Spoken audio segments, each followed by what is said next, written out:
Ok bà, chị em số của đây là can mặt trên giờ từng học thì phong đái. Ngay ní dương viên video thay cái trong chạy lại từ can mặt trên dương vì ca lược CPU mình thao Oppo đi rồi Vivo thì chưa biết một sinh Android nè.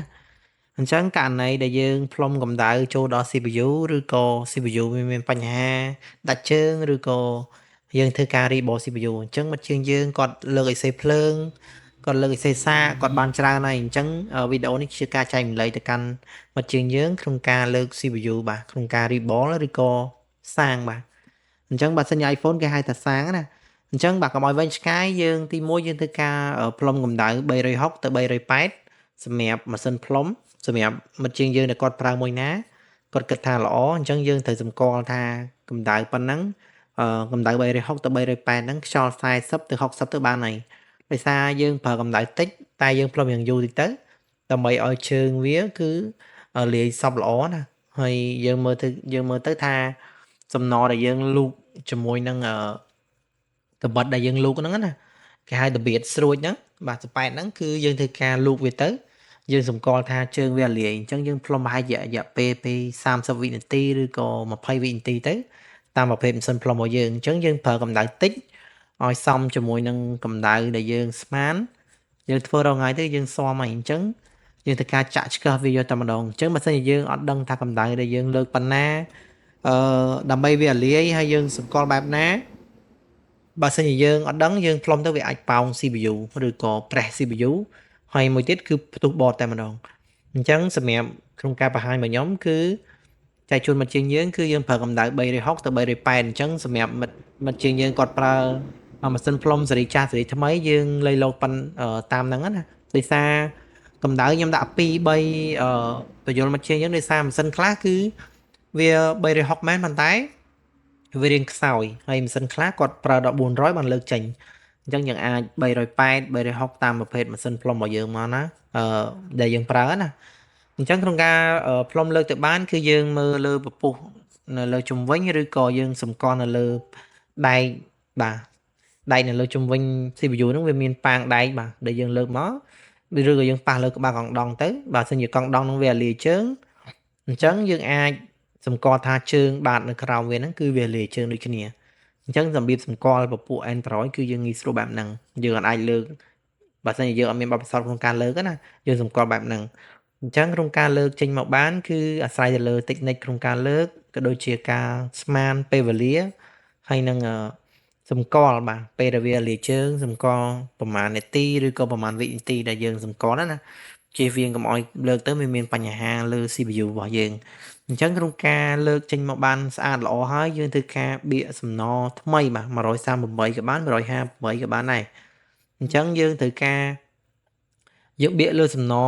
ថ្មីនៅលើបាតមិនថាលើ CPU ឬក៏នៅលើ board ទេយើងត្រូវការលបឡាយសំណថ្មីសិនណាដើម្បីងាយស្រួលក្នុងការសម្អាតក៏ដូចជាការបន្តទៅវិញអញ្ចឹងករណីដែលយើងលើកមកបាទវាមាន Android ជាពិសេស Android បើសិនជាលើកកម្ដៅដែលយើងអត់សូវក្ដៅខ្លាំងឬក៏កម្ដៅដែលយើងលើកទៅមកល្មមគឺសំណវាគឺវាងាយស្រួលដូច iPhone ទេបើ iPhone វាអាចផ្ទុះជើងវាអាចដាច់ជើងអញ្ចឹងទៅមិនតែ Android ដូចវាមិនសូវពិបាកក្នុងការធ្វើជាង iPhone ទេហើយដូចជាខ្ញុំជាការបង្ហាញរបស់ខ្ញុំហ្នឹងគឺយើងធ្វើការ lock line នៅលើសំណថ្មីនៅលើ CPU ណាអញ្ចឹងយើងធ្វើការថើមែនតើភ្នំដៃទៅហើយកម្ដៅលើក្បាលមាត់យើងប្រើតែចន្លោះតែពី300ទៅ350ទៅបានហើយលើការបដោះលើការសម្អាតជើងកាយនៅជាប់នៅលើ CPU ណាយើងសិនជាយើងប្រើកម្ដៅខ្លាំងពេកសម្កត់ដៃខ្លាំងពេកក៏វាធ្វើឲ្យ CPU យើងវាឆ្កូតបាទវាមានបញ្ហាឆ្កូតជើងបតេបតាអញ្ចឹងទៅអញ្ចឹងយើងព្យាយាមប្រើកម្ដៅដែលតិចបំផុតហើយយើងធ្វើការថ្នមដៃមែនតើយើងកំណត់សម្កត់វាណាយើងធ្វើការថ្នមមួយបើសិនជាយើងធ្វើរងថ្ងៃទៅគឺយើងអាចដឹងពី technique ក្នុងការធ្វើហើយយើងអាចសារ410 CPU ឯសិនទៅហើយយើងគប់ផ្សំនឹងការមើលវីដេអូយើងដែលខ្ញុំធ្វើការបញ្យល់មិត្តជាងយើងគាត់អាចចាប់បានខ្លះអញ្ចឹងណាហើយក្នុងការ technique ធ្វើ CPU គឺវាមានច្រើនវាអាចធ្វើដោយម៉ាស៊ីនផ្លុំវាអាចដោយម៉ាស៊ីនក្បាលមាន់ក៏ដូចជាការរំលាយកាវបាទតាក់រំលាយកាវអីហ្នឹងគឺវាមានច្រើនអញ្ចឹងយើងអាចមើលទៅបាទយើងអាចកោសជាមួយនឹងកបិតចិត្ត IC ខាងខ្នងវាយកតែម្ដងក៏បានបាទវាមានទិញច្រើនអញ្ចឹងយើងមិនអាចបង្ហាញមកទាំងអស់ទេដោយសារ technique ផ្សេងៗហ្នឹងគឺយើងសើជ្រាវឬក៏យើងអនុវត្តផ្ទាល់ខ្លួនឯងណាបើយើងគិតថាស្រួលមួយណាពេលដែលយើងចេះទៅគឺយើងអាចបំបែកខ្លួនឯងអញ្ចឹងវាជាការមូលដ្ឋានគ្រឹះសម្រាប់មិត្តជើងយើងទេអញ្ចឹងពេលដែលយើងសម្អាតកាយបើសិនជាវានៅសេសសល់យើងធ្វើការផ្លុំកោសវាចេញមកបាទយើងធ្វើការបឺតសំណវាចេញណាបឺតសាច់កាយវាចេញណាមិនថាលើ board ឬក៏នៅលើ CPU ទេបើសិនជាវានៅកាយយើងធ្វើការកោសវាឲ្យស្អាតដើម្បីតម្លាក់ទៅវិញកុំឲ្យមានបញ្ហាហើបជើងឬក៏តម្លាក់ទៅវាកើអញ្ចឹងទៅអញ្ចឹងករណីនៅលើ board បាទគឺយើងធ្វើការសម្អាតគឺយើងប្រើកម្ដៅតិចមែនតើចន្លោះពី250ទៅ300ទៅបានហើយក្នុងការកោសកាយដោយសារយើងបានលប់ឡាយជាមួយនឹងសំណថ្មីអញ្ចឹងយើងធ្វើការយកកបិតចិត្តអ៊ីសេខាងខ្នងក៏ដូចជាកបិតកោសកាយរបស់ខ្ញុំនេះមកយើងធ្វើការកោសថានៅលើជើងរបស់យើងអញ្ចឹងកម្ដៅដែលយើងប្រើក្រោម300គឺវាអត់ប៉ះពាល់ដល់សាច់ board ទេសាច់ board យើងគឺវាអត់រងកម្ដៅខ្លាំងណាហើយជើងរបស់យើងគឺយើងមើលដែរយើងមិនអាចផ្លុំឲ្យយើងអាចផ្លុំនៅកន្លែងដែរបានទេយើងអាចផ្លុំដកដូចនៅក្នុងវីដេអូយើងណាអញ្ចឹង technique ក្នុងការធ្វើ Android វាមិនងាយដាច់ជើងដូចជា iPhone ទេ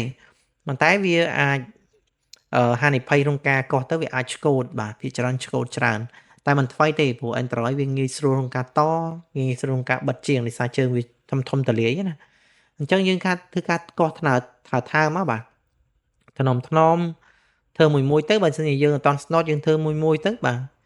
ដូចជាវីដេអូយើងធ្វើហ្នឹងគឺយើងអត់ខាទេហើយយើងអត់ដាក់ speed បន្ថែមទេយើងធ្វើការបង្ហាញមិត្តជើងយើងមួយសម្រាប់ចែកមិត្តជើងយើងគាត់ធ្វើទៅគាត់អាច reball ឬក៏គាត់ផ្លុំទៅវាហើបជើង CPU ករណីម៉ាស៊ីនខ្លះគឺ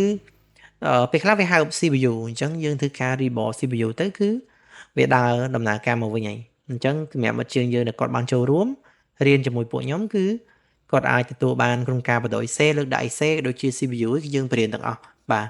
technique ក្នុងការប្រើកម្ដៅបាទបែបណាគឺយើងបរៀនលម្អិតនៅក្នុងហ្នឹងណាហើយគូផ្សំនឹងការស្រាវជ្រាវបន្ថែមសម្រាប់មិត្តជើងយើងផងដែរបើសិនជាយើងបានមើលវីដេអូខ្លះបញ្យលខ្លះយើងអាចលួច technique បន្តិចហ្នឹងទៅយើងយកទៅអនុវត្តថែមគឺជោគជ័យបាទវាអាចចន្លោះពី50%ទៅ60%តាមប្រភេទដែលគាត់ទទួលបានណាធម្មតាមនុស្សយើងគឺ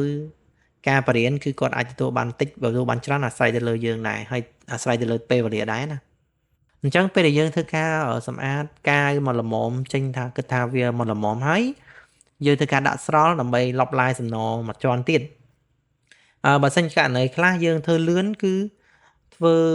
តម្ដងពីរដងទៅស្អាតហើយក៏ដោយសារខ្ញុំបញ្យលមិត្តជាងយើងគឺយើងធ្វើការតាម standard step បាទនិយាយចំទៅ step នីមួយទៅនីមួយណាពីមួយកម្រិតទៅមួយកម្រិតអញ្ចឹងយើងធ្វើតាមបច្ចេកទេសរបស់យើងទៅបាទយើងធ្វើមួយតែយើងបានលទ្ធផលល្អបើយើងធ្វើលឿនពេកក៏មិត្តជើងយើងចាប់អត់តាន់ដែរអញ្ចឹងទីមួយយើងសម្អាតកាយបាទលប់ឡាយសំណសម្អាតកាយហើយយើងធ្វើការបឺតបាទក្នុងការបឺតហ្នឹងគឺយើងប្រើកម្ដៅ300ទៅ350ទៅបានហើយចំពោះក្បាលមន់ស៊េរីថ្មីណាបើស៊េរីចាស់យើងអាច400ទៅ450ទៅដោយសារក្នុងការបឺតបើសិនជាយើងសង្កត់វាខ្លាំងឬក៏បឺតមកយើងកម្ដៅវាខ្លាំងពេកសង្កត់ដៃខ្លាំងពេកក៏វាធ្វើឲ្យបតរបស់យើងហ្នឹងគឺមានបញ្ហាបាទគេហៅថាបតាក់ជើងណាព្រោះដោយសារបតពួក Android គឺវាងាយក្នុងការបតាក់ជើងមែនតើ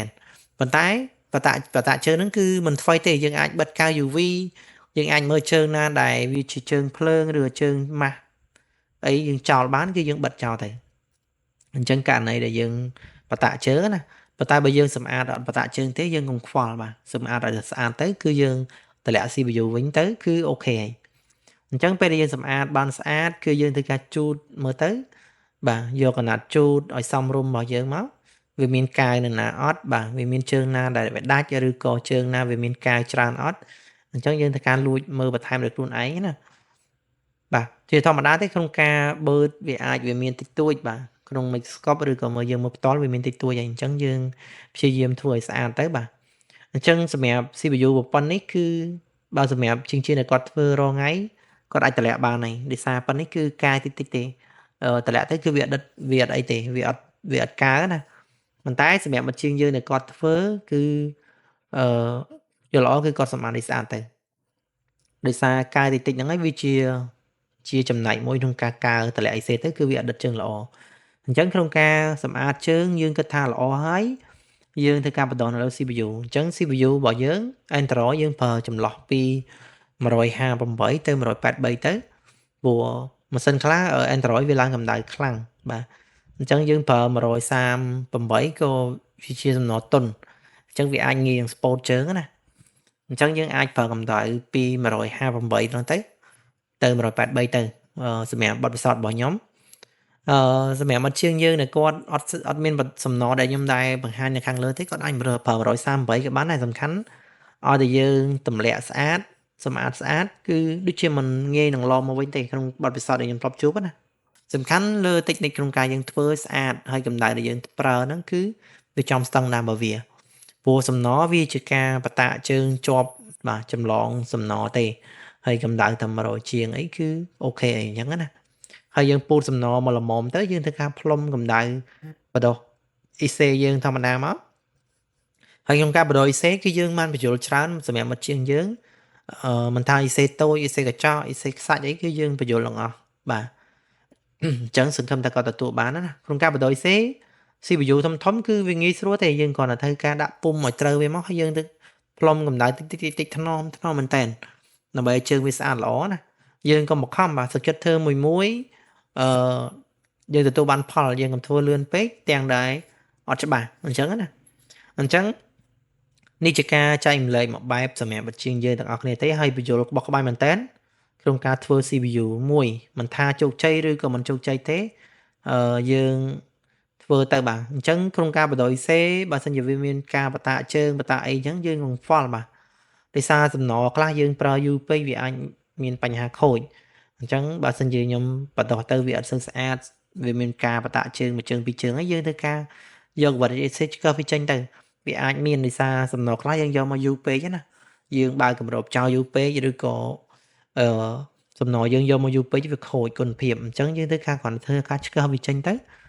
អញ្ចឹងបើសិនករណីជួបបែបហ្នឹងយើងសម្អាតវាចេញប្រហែលជើងហ្នឹងទៅយើងអាចបដោះសាំអីទៀតក៏បានដែរដោយសារសំណដែលខ្ញុំថាអញ្ចឹងសំណខ្លះយើងយកមកយូរពេកអញ្ចឹងករណីក្នុងការបដោះគឺយើងត្រូវសំណថ្មីសំណដែលល្អយើងមើលសំណដែលល្អណាមិនថ្មីទេគ្រាន់តែថាវាអាចខាតពេលយើងក្នុងការបដោះម្ដងជា2ដងអញ្ចឹងណាអញ្ចឹងសំណក្នុងការប្រើគឺយើងប្រើសំណថ្មីដែលល្អទៅយើងប្រើមួយណាល្អយើងទិញក្រុមហ៊ុនមួយនឹងមកប្រើមកព្រោះសំណទីផ្សារយើងមានច្រើនអញ្ចឹងក្នុងការបដោះ CPU របស់យើងគឺទទួលបានជោគជ័យហើយCPU វា Android វាងាយស្រួលក្នុងការបដោះការសម្អាតទេបើករណីខ្លះវាបតាក់ជើងចាំយើងគិតទៀតមានតិចនិចផ្សេងណាអញ្ចឹងបន្ទាប់ពីយើងធ្វើការបដោះ CPU ស្អាតគិតថាស្មើជើងល្អហើយយើងធ្វើការសម្អាតស្រល់សម្អាតសាំងបាទឲ្យស្អាតមិនមានកាយមានអីជាប់អត់អញ្ចឹងយើងបណ្ឌិតមើលដល់ខ្លួនឯងណាបើសិនជាវានៅមានយើងអាចសម្អាតលួចសម្អាតតិចទៀតទៅចាបើអត់មានទេយើងធ្វើការតម្លាក់ទៅវិញតែម្ដងក៏បានដែរអញ្ចឹងសម្រាប់ CPU នេះគឺយើងធ្វើការបដោះបានជោគជ័យសឹងតែ 100% ហើយវាស្អាតបាទអញ្ចឹងបន្ទាប់ពីយើងធ្វើការបដោះស្អាតហើយជំហានបន្ទាប់គឺយើងអាចយកទៅសាងបាទ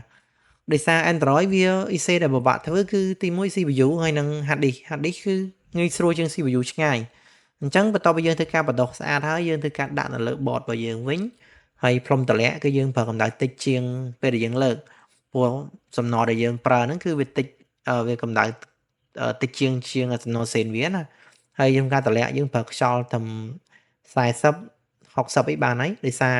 មិនបាច់ចាំប្រើខ្យល់ខ្លាំងទេពេលតម្លាក់ដោយសារពួក CPU របស់វា Android គឺអត់ដូចពួក iPhone ទេអញ្ចឹងយើងត្រូវការថ្នមមែនតើហើយយើងត្រូវការញាក់វិញតិចណាដើម្បីសម្គាល់ថា IC ដែលយើងតម្លាក់ទៅហ្នឹងវាដំណើរការល្អជើងដែលវាតម្លាក់ទៅហ្នឹងគឺវាដិតជើងល្អណាអញ្ចឹងយើងកុំញាក់ខ្លាំងពេកយើងញាក់តែបន្តិចទៅបានហើយបន្ទាប់ពីយើងធ្វើការទម្លាក់ហើយចាំឲ្យវាស្ងួតតិចទៅបាទឲ្យវាត្រជាក់តិចទៅចាំយើងធ្វើការសម្អាត board ព្រោះពេលដែលយើងតម្លាក់ភ្លាមយើងសម្អាតដាក់សាំងភ្លាមវាអាចមានផ្ទុះជើងពុចមកអញ្ចឹងទៅវាអាចបតាក់ជើងព្រោះកម្ដៅលើ Android វាងាយក្ដៅជាងពពួកផ្សេងបាទអរគុណច្រើនវីដេអូយើងចែកម្លែកតែប៉ុណ្្នឹងទេសម្រាប់មកជាងយើងអញ្ចឹងអរគុណច្រើនបើមានកំហុសឆ្គងត្រង់ប្រការណាជួយអធិស្ឋានផងសង្ឃឹមថាទទួលបានជោគជ័យទាំងអស់គ្នាបាទអរគុណច្រើនជំរាបលា